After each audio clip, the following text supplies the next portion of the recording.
Hello and welcome to Network. My name is Spumelele Zondi with your technology and social media news. We hope you still are keeping that social distancing as we hear that we are in the second wave of infections in South Africa when it comes to COVID-19. In many areas, there are stories that are too taboo to discuss with children. Naked Truth is making this easy by teaching animation to children, and then they use their new skills in order to talk about what they go through. Sit down with a group of kids to ask them what they want to be when they grow up. I expect you'll find some predictable answers. A doctor, footballer, perhaps a famous YouTuber, knowing kids these days. What you won't hear is animator. Abo Popeye. Let's now meet a group of kids who are using animation to tell their personal stories.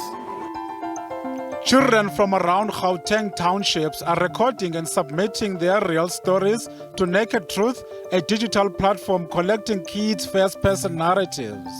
The submitted stories are then turned into short animated cartoons narrated by the children who experience them. Animated cartoons aren't just for boring Saturday mornings. They are also empowering children to share stories about the toughest moments of their lives. Project is we provide training for kids to create animation stories and digital games. So the project that we did now in a community called River in Johannesburg, we worked with the kids who are between the ages of 10 to 15 so that they can be able to create a story that is animated and that talks about the community itself.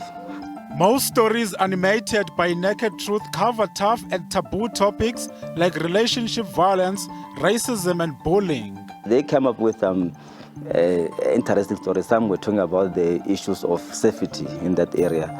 The issues of, because really, if they don't feel safe in the community and they are crying really for the safe space where they can be able to play with, it means there is some level of violence that's happening in the area, or there is some intimidations.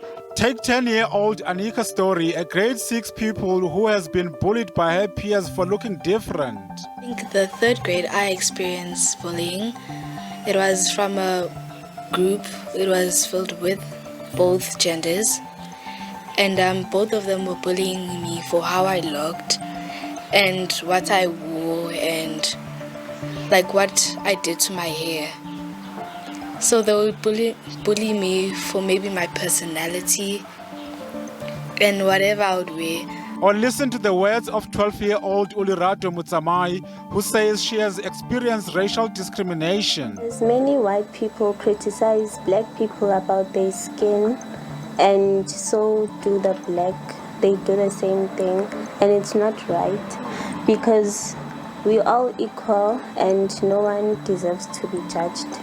Some stories are on the lighter side, though not to the kids telling them.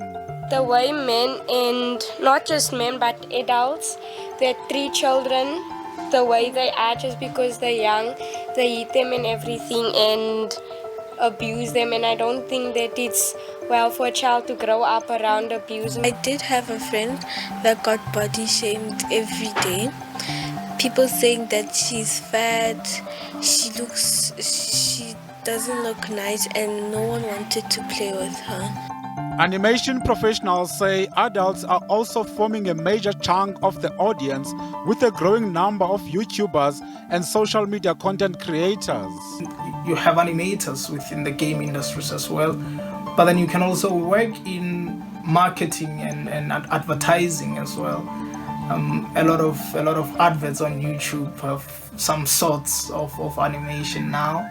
Furthermore, animation is proven effective in industries like real estate, healthcare, and advertising, as it can provide a much lower cost option to traditional advertising. I think it can be applied in so many different sectors. I've seen it being done in marketing and advertising. And I think it's very important the way that it can really bridge the gap is a form of communication.